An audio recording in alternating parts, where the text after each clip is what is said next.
Hari Om and welcome. In this series of videos, we will be reading this book, the Yoga Chudamani Upanishad, or the crown jewel of yoga.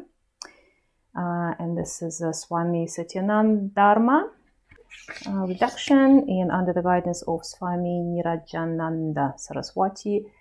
And we will go through every part, every chapter through it.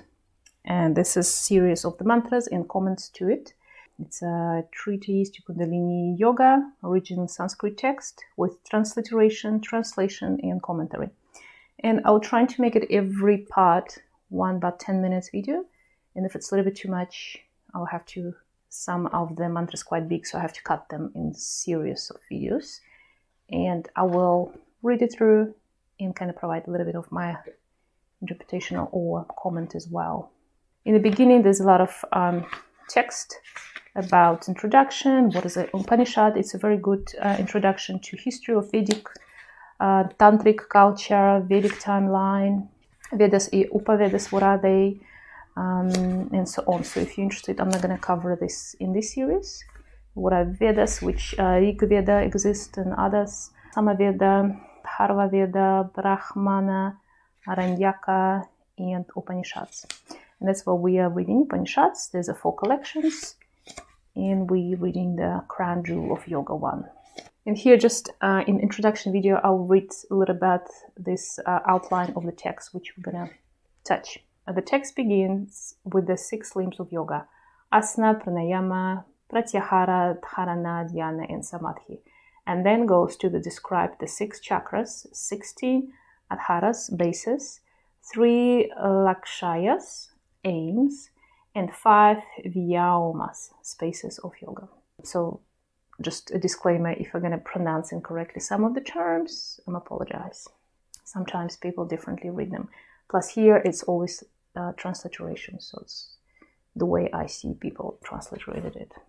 This part of the text has a strong affinity with the science of Tantra and deals in depth with the lower chakras, which is Muladhara, Svadhisthana, and Manipura, which are often not mentioned in other Upanishads or classical yogi texts because of the relation with the instinctive nature.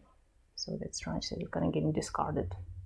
Special emphasis is given to the origin, location, function of the major nadis and energy channels, including Ida, Pingala, and Sushumna. And I just finished my series on the Prana Pranayama book where I talk about this too a lot, so you can watch those videos. The pranavayas are also discussed in detail in relation to Jiva, or the soul, and Guna, the constitutes of Prakriti.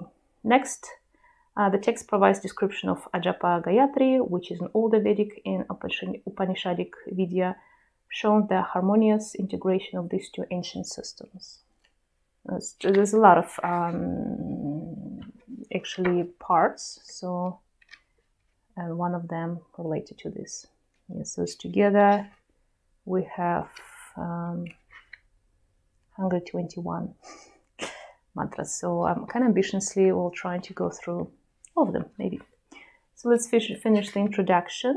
Following these detailed discussions on yogic philosophy and the Japa Gayatri, the Kundalini Shakti is described along with its pathways, methods of awakening, and the necessary dietary and disciplinary observances. And that's what I wanted to talk anyway in my series of yogic videos. But I don't want to just jump from one topic to other. So this book is very amazing, these Upanishads, because we're going to go in a structure. Plus, you will see that I'm not just saying you something from a personal perspective, but I rely on very ancient and correct text. And there will be commentary not just from me, but also from qualified yoga teachers and enlightenment perfect people. The text further deals with the theory of the red and white bindus, rajas and shukla, which represents the vital and conscious as well as the female and male forces.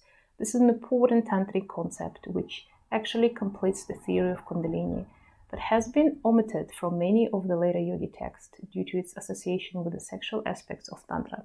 And that's what we talked about many times. What is the tantra and what people think that tantra is, what it is not. The processes of retention and reversion of the bindus are clearly described here along with the relevant practices utilized in the different stages of this process. In this context, several important mudras and bandhas such as Kechari, Vajroli, Mahabandha, Jalandhara, Mula, Uddiyana Bandha are described in detail.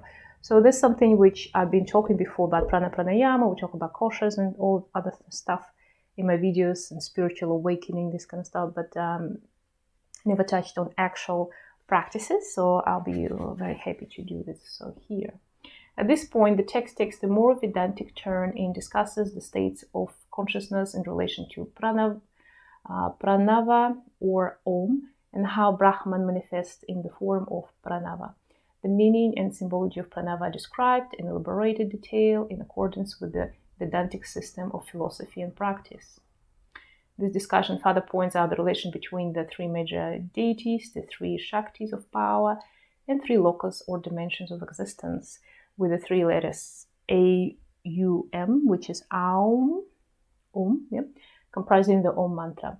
The importance of pranava as an upasana or meditative discipline, which leads the practitioner into the subtle sphere of Nada Yoga, is further explained along with the benefits. After this, the text again takes a different turn. Pranava is followed by discussion of the importance of the control and retention of prana, which result in longevity, and that's what have all my 20 video series before. In order to control and retain prana, the practice of pranayama is necessary. Here, the methods of pranava, pranayama, chandra, beda, surya beda, nadi, shodhana, and kumbhaka are described along with the particular esoteric significance and forms of concentration, which are not found in other yogic or Upanishadic texts. Finally, the text draw to a close with further discussion of the limbs of yoga, their benefits and progression, bringing it back again to the topic on which it had begun. By this time, however, the reader has become a participator in the yogic process and not just an intellectual observer. And that's what I invite you to. While we're doing this, you can set yourself 1 week of one chapter, or one day one chapter if you have time, and at the same time start practicing simple pranayamas. I have a lot of videos of this and recordings available, live streams. You go to my live stream section of some of the pranayamas, meditations. I have different levels and stuff, so you can practice something already.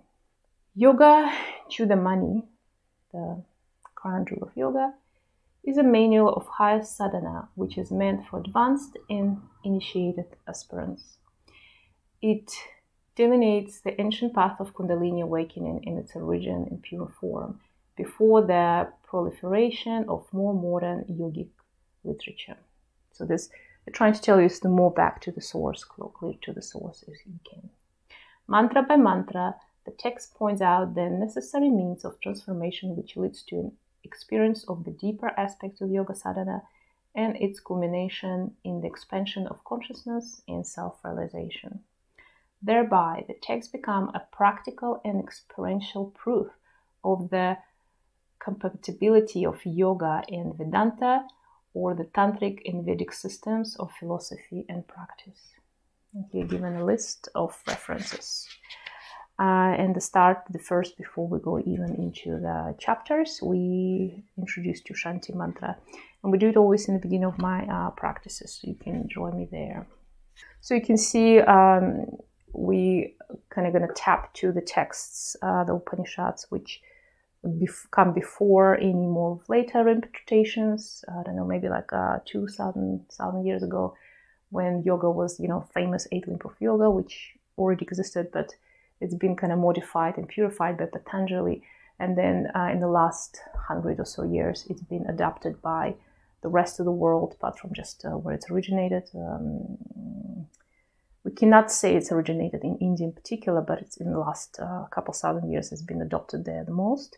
In this text, it's more the closer to the source, and it's included this tantric, older, ancient yogic practices, which right now yoga, wherever you go to a yoga club or whatever, they do apply them, but they modify them and make them more in a modern way. And there's a little bit philosophy changed as well. And I talked about this before, with Tantra is not what you think. It's about traditional yoga we practice right now. In terms of yoga, it's all about structure. So you come from the bottom till the top and you have to climb like a ladder your progress. And in Tantric Vedic science, there are some practices which kind of you can start from top and then jump into the bottom.